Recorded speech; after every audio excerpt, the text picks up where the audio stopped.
The boy everybody talked about. Chapter 1. They knew before I did. Growing up, people always had something to say. Before I even understood what being gay meant, somebody else already had an opinion about me. Kids in the neighborhood would throw little comments around like they were talking about the weather. You act like a girl. You sweet. That boy gay. Back then, I would just stand there looking confused half the time because I truly didn't understand why everybody seemed so interested in me. Sometimes I ignored it, and sometimes my mouth would fire back before my brain could stop it. And trust me, I could read somebody down quick. I learned early that if people thought they could embarrass you, you had to embarrass them faster.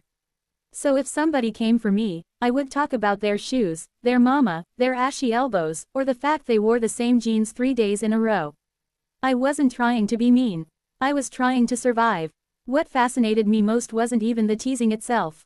It was how comfortable people were saying those words. I used to wonder what conversations they were hearing at home. How did children know so much about sexuality before we even understood multiplication? It amazed me. Sometimes it hurt my feelings, though. I won't lie about that. Especially when boys would laugh together and I could feel myself standing outside the circle looking in. Most of my friends were girls. Being around them felt safer. Girls talked, laughed, danced, and shared feelings. Boys acted like they had to fight every emotion they ever had. I did have a few male friends, though. Some good ones too, but growing up, loneliness sneaks up on you in quiet ways. Sometimes you don't even realize you're sad until you're sitting alone in your room staring at the ceiling listening to music. Music became my escape. While other kids obsessed over sports, I was fascinated by voices, performances, movies, and Motown stories. I loved hearing about legends. I could sit for hours listening to stories about singers, concerts, and old Hollywood drama. That became my education. Chapter 2. Northwest Theater and Birthday Memories. My father loved me. That's something nobody can ever take away from me. People may question other things in life, but I will go to my grave believing my father genuinely loved me. He was kind to me in ways that mattered. One of my favorite memories happened around my birthday. My birthday is June 18th, and one year it landed around Father's Day. We went to the Northwest Theater on Grand River and Southfield Road. Back then, going to the movies felt magical.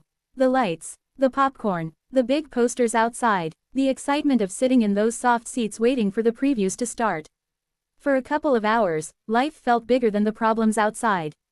I remember how proud I felt just being there with my dad. Those moments mattered because life wasn't always easy financially. We didn't have everything. We weren't rolling in money. But small moments became huge memories. Sometimes people think love only shows up in expensive gifts. No, love can look like somebody taking time for you. Love can look like a movie ticket. Love can look like somebody saying, "Come on, let's go." As I got older, I realized some kids didn't even have that. My neighborhood taught me lessons quickly. One boy named Bobby used to ride bikes with me. One day he played chicken with my bike and tore the back wheel up completely. I remember going home upset, expecting sympathy from my mother. Instead she looked at me and said, "That's what you get for letting somebody ride your bike."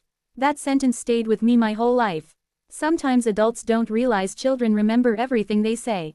Bobby's family worked at the plant and played numbers, but somehow I still noticed strange things disappearing around him. Toys I left on the porch would suddenly appear across the street in his yard. I learned early that everybody smiling in your face ain't your friend. Some people will take from you while pretending to play with you. Chapter 3. Motown was my real history class. School and I had an understanding. I would do just enough to pass, and they would leave me alone. I wasn't a terrible student, but I definitely wasn't trying to become valedictorian either. Some classes bored me to death. But music history, now that had my attention. If the conversation involved Motown, soul music, disco, or old Hollywood black stars, suddenly I became interested. I wanted to know everything. Who sang background? Who got cheated out of money? Who hated who? Who walked out the group? Who was secretly dating somebody? That was my kind of history lesson. To this day, I can sit and talk for hours about music culture. Politics. I'll vote, yes, I'll speak my opinion sometimes. But music and entertainment always touched my spirit differently. I remember watching Lady Sings the Blues and being completely mesmerized by Diana Ross. People can debate vocals all day long, but one thing I'll defend forever is Diana Ross as an actress. I recently heard somebody online saying she couldn't act, and I almost dropped my phone. Did we watch the same movies? Because Lady Sings the Blues was incredible. Then came Mahogany. Then The Wiz. Then the movie she did with Brandy. Diana had presence. She knew how to make people watch her. I honestly wish she had done more television shows because her fans would have absolutely loved that. Watching those films made me dream bigger. They showed glamour, struggle, heartbreak, and ambition all wrapped together beautifully.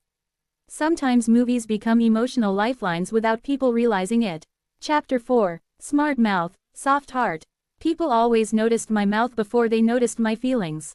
I could be sharp, funny, messy, quick with a comeback, but underneath all of that, I was sensitive. Very sensitive. I just learned how to hide it because growing up, sensitivity felt dangerous. Especially for black boys. You were expected to toughen up fast. Nobody really asked how you felt emotionally. You just dealt with things. Sometimes I would laugh things off publicly but cry privately later. That happened more than people know. There's a loneliness that comes from constantly feeling watched. Like everybody studying how you walk, talk, or move. You start monitoring yourself too much. Even family relationships could feel complicated sometimes. Some people accepted me naturally. Others acted uncomfortable without directly saying anything. And back then, conversations about LGBT life weren't common in black households the way they are now. A lot of silence existed. A lot of, don't ask, don't tell. But despite everything, I still found joy. I rode bikes, listened to music, watched television, laughed with friends, dreamed about bigger things. Life wasn't miserable all the time. That's important to say. Sometimes people think every LGBT childhood story must be non-stop tragedy. Mine wasn't. There was happiness too. There was laughter too. There were beautiful moments mixed inside the confusion. Chapter 5. Still here, still me. As I got older, I stopped trying to explain myself to everybody. That was exhausting. Some people already make up their minds about you before you even open your mouth. Once I realized that, life became lighter. I started understanding something important. Everybody is dealing with something. The same people criticizing others often have chaos hiding inside their own homes. That's why I stopped taking every opinion personally. Growing up made me realize survival looks different for everybody. Some people survive through religion. Some survive through relationships. Some survive through work. I survived through creativity, through writing, through storytelling, through music, through humor, through observation, and honestly, through being messy sometimes too. Because laughter kept me alive. Looking back now, I don't hate my childhood. I don't hate the neighborhood. I don't even hate most of the people who teased me. They were children repeating what they heard. But I do think about how different life could have been if people understood kindness earlier.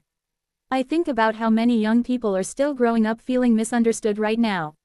That's why stories matter. When somebody tells the truth about their life, another person somewhere feels less alone. And maybe that's the real reason I survived all of it. Not to become perfect, not to become famous, but to tell the story honestly. The funny parts, the painful parts, the shady parts, the beautiful parts. Because through every awkward moment, every insult, every memory, every lesson, and every dream, I'm still here, still standing, still me.